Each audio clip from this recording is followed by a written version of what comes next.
Assalamualaikum warahmatullahi wabarakatuh. Alhamdulillah rabbil alamin wassalatu wassalamu ala sayyidil awwalin sayyidil akhirin nabiyina Muhammad wa ala alihi wa sahbihi wa barik wa sallim.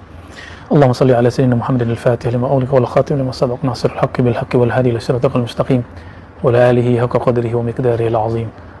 Allahumma salli ala sayyidina Muhammadin tibbil qulub wa dawaiha wa afiyatil abdani wa shifaiha wa nuril absari wa diyaiha wa kutil arwahi wa ghadaiha wa ala alihi wa sahbihi wa barik wa sallim. اللهم أخرجنا من ظلمات الوهم والجهل إلى المعرفة والعلم آمين يا رب العالمين واسترنا يا ستار بسترك الجميل. أيها الإخوة في الله, alhamdulillah kita masih bisa membangun komunikasi lewat kajian-kajian online insyaallah. Sebelumnya saya Al-Faqir Ar-Razi Hashim sebagai pembina di Rabithah dari Ribat Nuraniyah Hashimiyah, kita menegaskan bahwa kami Ahlus Sunnah wal Jamaah dengan manhaj Imam Abul Hasan Al-Ash'ari dan Al-Maturidi dan berfikih mazhab Syafi'i, dan kezalik kami juga bertasawuf dengan manhaj Imam Al-Ghazali dengan thariqah yang kita amalkan di sini. Kita mengamalkan beberapa aurat ya. Adapun untuk khalwat riyadhahnya kita menggunakan thariqah Naqsyabandiyah Khalidiyah. Untuk aurat, zikir, hizib kita mendapatkan ijazah hizib aurat dari beberapa masyayikh. Ada hizib-hizib Sadatina Ba'lawiyah, Sadatina Syaziliyah, dan ahli turuq sufiyah yang lain. Maka kita mengamalkan itu. Maka di sini ba'da asar kita biasanya kalau di hari kajian baca dalail kalau sempat. Kalau yang sudah menjadi amal fardi teman-teman, amal-amal pribadi mereka adalah hizib bahar ya, yang dinisbatkan kepada Maulana al-Imam Abul Hasan Syazili. Begitu juga ba'da maghrib biasanya para ikhwah di sini menggunakan baca ratib al-haddad atau ratibul attas ya. Kita selalu menggunakan itu dan tidak keluar dari manhaj para imam. Dan alhamdulillah mungkin banyak yang bertanya apakah saya dapat ijazah thariqah? Ya, ijazah thariqah yang saya terima ada yang ijazah aurat, ada yang ijazah irsyad, ada ijazah tabarrukan, dan banyak ijazah. Tentu tidak elok kalau kita sebutkan satu persatu, tapi sebagai tanda syukur kepada Allah, alhamdulillah saya diijazahkan irsyad oleh beberapa masyayikh. Ada Maulana Syekh Kasril Al-Khalidi Naqsyabandi, ada juga Maulana Syekh Buya Masri Al-Samani Al-Khalidi Al-Naqsyabandi, juga beberapa masyayikh yang lain. Dan untuk hizib Syaziliyah kita mengambil berkahnya dari Syekh Abdul Rahman Nazari, ada juga yang Muammarin yang umurnya panjang, sudah wafat pada masa pandemi kemarin, sedang naik tahun lalu seingat saya, Kiai Haji Raden Abdul Haq Al-Hamidi. Kita mengambil dari beliau juga hizib Nasr, begitu juga dalail dengan sanadnya yang luar biasa, umurnya 119 tahun waktu itu, dan beliau mengatakan beliau mengambil sanadnya dari Syekh Ahyad Al-Bukhari Al-Makki ya. Begitu juga dari Syekh Mukhtar At-Tariq dengan sanad Ali dan Nazil ya. Beliau lahir sekitar tahun 1902 atau lebih kurang, maju mundur sedikit. Dan itu semua sebagai tahadus minna, tabarukan saja kepada para masyayikh ya. Namun secara khalwat riyadhah yang kami amalkan adalah zikir khafi thariqah Naqsyabandiyah Khalidiyah. Saya mengambil dengan sanad Syekh Muhammad Nuruddin. Nuruddin itu menurunkan kepada guru saya Maulana Kasril, dari Syekh Nuruddin kepada Syekh Muhammad, bersambung kepada Maulana Tahir ya. Ada beberapa jarak di situ, ada beberapa masyayikh karena sanadnya agak nazil, agak panjang. Dari Syekh Tahir ini semasa dengan Sulaiman Zuhdi, Syekh Sulaiman Zuhdi dan Syekh Tahir mengambil daripada Syekh Ismail dan Syekh Sulaiman Al-Qarimi, semuanya ada di Mekah. Dan Sulaiman Al-Qarimi mengambil daripada Abu Abdillah Afandi, Abu Abdillah Afandi mengambil daripada Maulana Al-Imam Al-Mujaddid Khalid Al-Baghdadi Ad-Dimashqi ya. Nanti silakan dilihat sendiri di beberapa PDF yang dibagikan oleh kawan-kawan, sanad kita sampai kemananya. Kenapa kita menyebutkan sanad itu? Karena fi kulli dzikri shalihin tanzilul barakat atau tanzilur rahmah. Setiap disebut nama orang-orang soleh, insyaallah turun keberkahan rahmat. Jadi kami tetap bertasawuf, dan syarat usul dalam thariqah Naqsyabandiyah sebagaimana diungkap oleh Maulana Al-Imam Muhammad Al-Khani An-Naqsyabandi Ad-Dimashqi, itu aqidah ahli sunnah wal jamaah, beraqidah ahli sunnah wal jamaah. khususnya Asy'ariyah dan Maturidiyah. Dan Allah tidak mengikuti bid'ah, tidak membuat bid'ah, dan mengikuti salah satu dari mazhabul arba', mazhab-mazhab yang 4. Alhamdulillah kita konsisten di sana. Adapun kesalahan memahami apa yang kami kalamkan, kami maklumi karena memang sosial media hari ini seperti itu. Mungkin ada kalam saya yang dipotong, padahal konteksnya adalah konteks yang tidak berkaitan dengan bab i'tiqad. Konteksnya konteks ma'rifah, zauqiyah. Dalam akidah Ahlussunnah, al-ma'rifah itu bukan i'tiqad, beda dengan Mu'tazilah yang mengatakan bahwa ma'rifat itu i'tiqad. Di dalam kitab Usuluddin, Maulana Al-Imam Abdul Qahir Al-Baghdadi menyebutkan bahwa perbedaan Ahlussunnah kita Asy'ariyah dengan Mu'tazilah, bagi mereka ma'rifat itu i'tiqad, bagi kita tidak. Maka kajian-kajian ma'rifat yang kalau ada yang saya sampaikan itu bukan sesuatu yang untuk diitikadkan, diyakini, dia sebatas kema'rifatan saja, knowledge. Ya, jika ada perbedaan penafsiran, pemahaman, saya minta ampun kepada Allah dan saya tidak mau mengajak orang-orang ikut salah tentunya. Sahabat-sahabat yang dimuliakan Allah, banyak hal sebenarnya, termasuk sampai kepada masalah saya menyebutkan la ilaha illallah, makna la ilaha illallah, dan kita sudah menyebut referensinya bahwa itu bab tajalliyat, dan barangkali kita dianggap keliru karena mengatakan seperti yang saya kalamkan sebelumnya, jika ada orang memandang Nabi Isa, ini bukan Yesus, saya berbicara Nabi Isa, ya, jadi teman-teman yang Nasrani jangan tersinggung, memandang Nabi Isa, tapi bukan Nabi Isa yang dia pandang, dia memandang kasyaf, bukan i'tikad, dia kasyaf memandang Allah, maka mereka disebut muwahhid. Saya pernah mengatakan itu. Lalu mereka aman, itu yang jadi masalah. Jika kata aman ini memang salah, saya bertobat kepada Allah SWT, saya minta ampun kepada Allah, namun maksud saya bukan itu. Ya, saya tidak mengatakan bahwa mereka aman dalam pengertian aman dalam pemahaman i'tiqad kita Ahlussunnah wal Jamaah. Maka di belakang saya mengatakan itu secara ontologis. Secara teologis itu tetap tidak dibenarkan. Karena teologis itu i'tiqad, ontologis itu kasyaf atau kemakrifatan yang kemudian barangkali akan berbeda dengan uslub atau kaidah Ahlussunnah wal Jamaah, ya. Jadi saya berharap teman-teman yang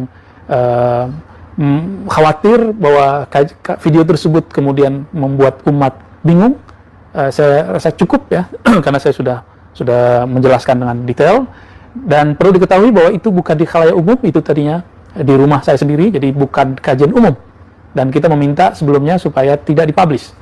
Ternyata dipublish, ya semoga Allah ampuni saya dan yang mempublishnya. Dan kami selalu bertobat kepada Allah, jadi tidak usah kemudian khawatir dan mengatakan para masyayikh sudah nangis mengajak saya tobat. Ya salam ya akhi, saya setiap hari tobat kepada Allah minimal 100 kali, ya, astagfirullah wa atubu ilaih. Dan saya tidak anti dikritik, tidak anti dinasihati, silahkan nasihati. Tentu kita jika dinasihati seseorang, tentu kita juga lihat cara mereka menasihati, ya.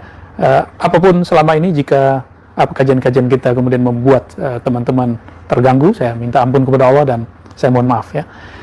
Dan yang terakhir mengenai kajian ruh, ya, saya berharap setelah ini kita tidak akan menyinggung itu lagi.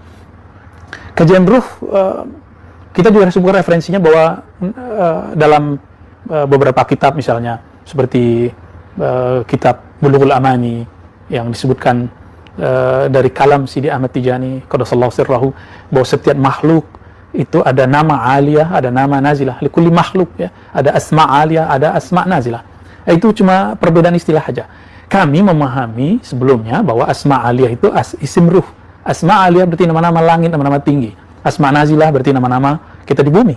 Misalnya saya disebut dengan nama jasad saya apa, nama KTP saya apa, di kampus namanya apa, di pesantren nama apanya, di kampung namanya apa, itu nama nazilah, nama bumi, nama rendah. Ada nama aliyah. Dan sebelumnya saya dianggap berbohong atas nama Syekh Abdul Qadir Jilani. Wallahi la, ya, demi Allah saya tidak ada maksud berbohong atas nama Syekh Abdul Qadir Jilani. Ketika kita berbeda faham, jangan kemudian mengatakan orang lain bohong, ya. Syekh Abdul Qadir Jilani mengatakan bahwa lalu Allah fayusammihim, Allah memberikan nama kepada mereka Allah memberikan nama kepada mereka bi asma, dengan nama-nama la ya'lamuha illallah, dengan nama-nama yang hanya Allah lah yang tahu, ya. Ya. La ya'lamuha illallah, ya, yang tidaklah mengetahuinya kecuali Allah. Nah, bukankah banyak di antara ilmu-ilmu hal-hal yang lain disebutkan la ya'lamuha illallah, ternyata ulama-ulama, wali-wali Allah diberikan izin untuk mengetahuinya, ya, diberikan izin untuk memahaminya. Ini yang dikatakan oleh Al-Imam Al-Hakim At-Tirmizi, bahwa banyak kok, ya, ketika ada lafaz la ya'lamul ghaiba illallah, ternyata Allah memberi kabar kepada para nabi, kepada para aulia dan lain-lain, ya.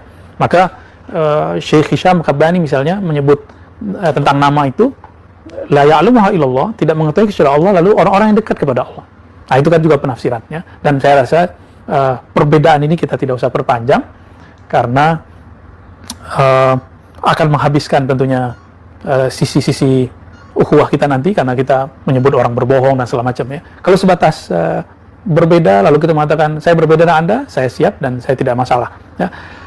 Kemudian teman-teman, isim ruh, ya, isim ruh, sebelumnya saya pernah mengatakan bahwa isim ruh itu hanya diketahui oleh Al-Ghaus misalnya, lalu digiring bahwa yang mengetahui hanya salah satu sosok dari guru saya sendiri misalnya. Teman-teman perlu diketahui bahwa saya ini tipe pembelajar, tipe orang yang suka berguru kepada siapa saja, orang yang ingin belajar kepada siapa saja, bahkan kepada orang-orang yang mungkin kita anggap tidak berkompeten, tapi ketika saya melihat sesuatu yang unik, saya belajar. Dalam belajar kepada seorang syekh, saya juga belajar kepada syekh yang lain, ya. Dan silakan teman-teman lihat sendiri, selama beberapa tahun ini saya berguru ke banyak orang, termasuk kepada orang yang disebut sebagai guru saya sekarang, ya. Itu salah satu guru saya. Oke. Jadi saya harap tidak memperbanyak masalah ini. Dan saya pernah diajak diskusi oleh seorang Habib, ya, Habib juga, dan mengatakan, Abu, ya, saya berpendapat bahwa nama ruh itu tidak hanya Al-Ghaus Al-Azam yang tahu. Saya katakan, sepakat Habib, saya sepakat untuk berdiskusi. Jadi tidak masalah. Dan setiap wali sebenarnya tahu tentang namanya. Setiap wali pasti Allah berikan alqab atau nama-nama itu, karena Allah akan memanggilnya dengan nama itu, ya.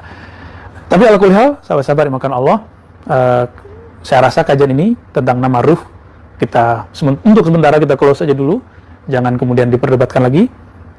Teman-teman juga sudah tidak mau berpanjang-panjang, ya. Teman-teman saya kemarin juga Sidi Musa, Buya Asfi juga sudah menjelaskan, dan mereka tidak mau berpanjang-panjang, karena itu juga bukan ranah saya. Saya cuma menyebutkan penafsiran, dan barangkali penafsiran itu ada keliru, ada salah, ya. Begitu juga berkaitan dengan ruh makhluk atau tidak makhluk, saya sudah menyebutkan bahwa logika filsafat, kalau tidak makhluk berarti khalik dong. Enggak, kita nggak pakai logika itu. Kita pakai logika yang disebutkan di Quran.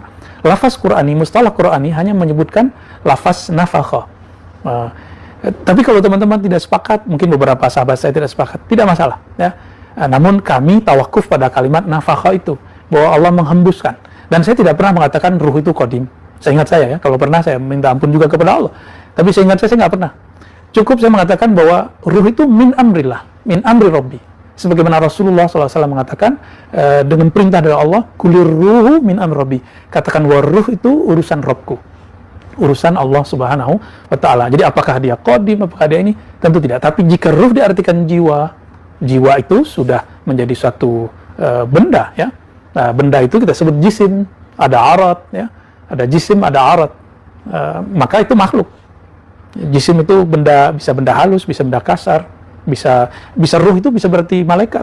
Ruh itu juga di Quran berarti wahyu, ya. Wa auhayna ilaika ruhan min amrina, kami wahyukan kepadamu ruhan, ruh diartikan di Quran. Jika saya menerjemahkan ruh secara mutlak adalah sesuatu yang diciptakan Allah, maka ini berbahaya ketika sampai di ayat ini, karena i'tikad Ahlussunnah meyakini Al-Quran bukanlah makhluk. Nah, itu sebabnya kami lebih memilih kalimat yang telah Allah pilihkan. Apa yang Allah pilihkan? Nafakhtu fihi min ruhi. Berarti manfukh, nafakha yanfukhu, nafkhon, nafikhun, manfukhun. Jadi manfukh. Cukup katakan di situ. Dan kita serahkan ilmunya kepada Allah sebagaimana Rasulullah menyerahkan ilmunya kepada Allah SWT, ya. Mengenai masalah nama, itu hanya ijtihad dalam beberapa thariqah. Jika tidak sepakat, tidak masalah, ya. Kita tidak akan memaksa orang bahwa orang harus tahu nama ruh. Barangkali sementara itu dulu, ya. Wallahu a'lam bishawab. Setelah ini kita kajian kitab Asy-Syifa, karya Imam Qadhi Abul Fadl Iyad, ya. Sallallahu alaihi wasallam Muhammad.